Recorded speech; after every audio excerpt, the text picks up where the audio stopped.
Hey everyone, I'm Maureen Leader. I am Public Relations and Communications Manager here at Willow Valley Communities. Josh and I are here in the private dining room at Local Table in the clubhouse, and he's going to show me how to make mussels with tomato and fennel, step by step, and he promises it's going to be very easy to prepare. Josh Manny is the executive chef here at Local Table at the clubhouse at Willow Valley Communities, and he's really talented. So take it away, Josh. Thanks, Maureen. Like you said, we're going to do a simple mussel dish today. PEI mussels are short for Prince Edward Island. They're actually from Canada. You can find them in your local grocery store. They look like this. They're fresh, they're bright. They're from the sea. If you like seafood, mussels are your bet. So we have a hot pan. We're going to start with about a tablespoon of extra virgin olive oil. And I have some fennel that's been sliced thin. Now, Josh, what exactly is fennel? Yeah, so fennel is a root vegetable. It's a pale, bulbous, white anise flavored vegetable.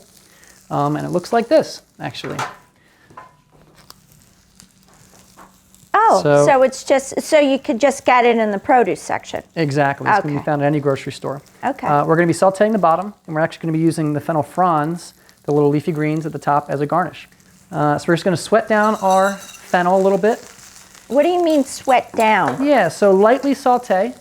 And I'm using a saute pan here, which you most likely have in your kitchen. But if you do not, you are able to use a medium-sized pot as well. Anything within probably the 8 to 9 inch diameter will be fine, because eventually we'll put a lid on this to steam our mussels. So you could use a saute pan with a lid, or you could use a pot with a lid.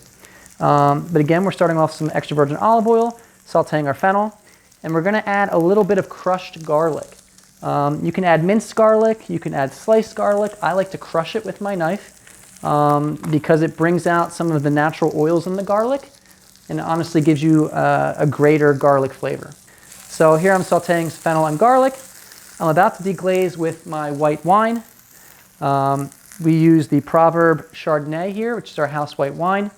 I'm going to do about 1.5 cups of this, and we're going to reduce it just a little bit. And you'll get a little bit of steam, but you won't get smoke. Now, why is that? Well, smoke is created by fat, typically, and this is liquid. So it steams initially, but then you don't have to worry about steam setting off your fire alarm. So once our white wine is reduced, we're going to add in our San Marzano tomatoes. Again, we're using the crushed tomatoes as well as the juice that you find in the can. That juice is pretty important because there's a lot of flavor in that, and we want that nice juice sweetness to add to our mussel dish. Josh, how do you know it's reduced enough? I look at the volume. So if I started with, say, a cup, I know how much a cup looks like in the pan. Basically, if you simmer it for a good 1 to 2 minutes, it's going to reduce. So don't worry too much about eyeing it, but I do it by eye, only because I've done it so many times. Mm-hmm. So with our tomatoes, we're going to add a little bit of chicken stock. I make chicken stock here, but any chicken stock that you buy at the grocery store or even chicken broth would be just fine. So we're going to go with a little bit of chicken stock. And then finally, the PEI mussels. I'm using about 20 here. If you are cooking for yourself or yourself and a partner, anywhere from 20 to 25 is a good amount. So for right now, we're going to put a lid on here. So this is where if you are using a pot instead of your pan, you would just put the lid right on the pot. Okay, so after we cover our mussels, we are going to wait about 2 minutes, 2 to 3 minutes. And you want to steam them till they just barely open. The real only way to mess up mussels is if you cook them too long. And this is a good example of what I mean. And if they don't open, simply discard them.